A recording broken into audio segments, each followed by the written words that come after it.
A remake? Look guys, this is gonna be horrible just from the word go.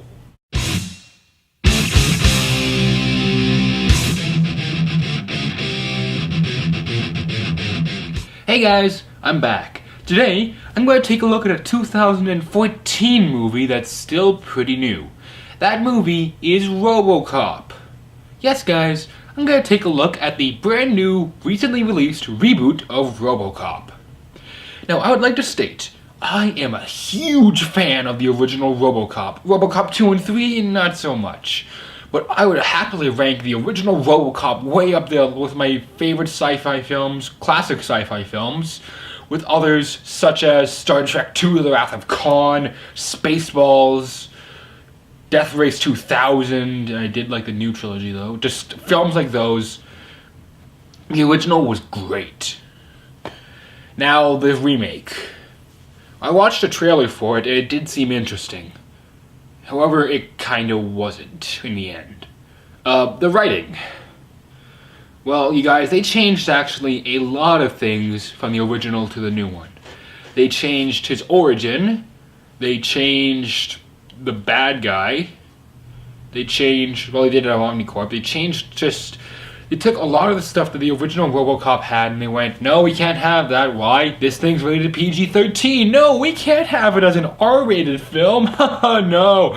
But seriously.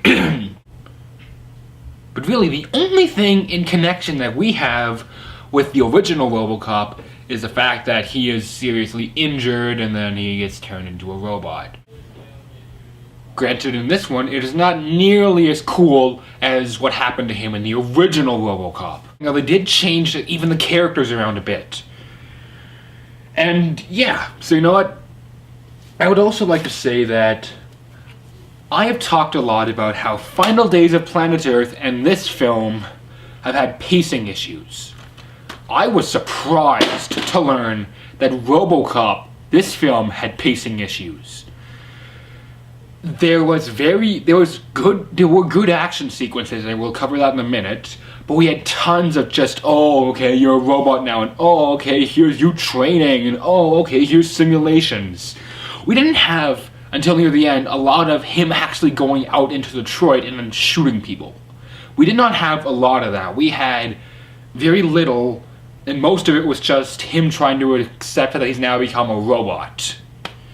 So that was probably this film's biggest fault. Acting. I'm gonna make a bit of a confession. I can't remember anybody who was in this movie. And I just watched it like 3 days ago. Well, 3 days ago as of the time that I'm recording this, and it'll be on YouTube. But I cannot remember anybody who was in this aside from Samuel L. Jackson. And he only shows up in little bits as a news reporter, and that he really doesn't contribute much. And he's just kind of there. As for the rest of the cast, they all pull in, decent showings. The acting is not the film's strongest point, but it is also not its weakest. I will say that. So, the special effects. Alright, you guys. Right here, right now, this is where the film comes out and shines. The CG in this film is outstanding. And I'm talking about the CG from his robot suit, Ed 209, which actually didn't do a lot. I was really upset by that because Ed was awesome in the original film, but he does barely anything. He only shows it at the beginning and then at the very end. Yeah, he doesn't do a lot, and that was really disappointing. And there's like one shot when his suit comes off and you just see his lungs and his brain, which I don't know how they did that because you also see his face and his throat. It looked really cool. I'm gonna say it looked really cool. And the minimal amounts of blood that we had, again, because of the PG-13 rating. Yeah, soundtrack. Well, score. I can't remember if there were any legit copyright music in this. The score, however, though, had some really good rock, had some really good techno, had some really good action. But it's kind of a mix between, rock and roll and then what you would hear in most action films like Die Hard and stuff like that. Yeah, camera work. I do need to touch on this, and this really bugged me, and I noticed it, and it was a big fault for me. there was some part of the film is shot incredibly well. Like the camera is focused, it's steady, and it's fine. Then there were a lot of sequences, often during the action, which is what really kind of killed it, when it starts to shake like crazy. And it kind of looks like Cloverfield, kind of, just like in that type of shakiness, just not gonna make you vomit. And I was really trying to figure out what was going on, because part of this film shot really, really good, and the other part, it looks horrible. It looks really amateurish and looks really, really stupid. So, yeah. Lighting's good, sound mix is good, yeah. I really wish they had used more of its famous quotes.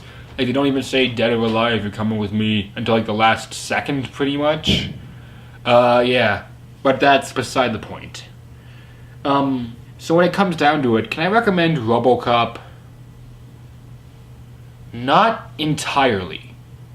I did some research a couple days after on IMDb, and I found out that fans of the original RoboCop were very, very, very unhappy with this.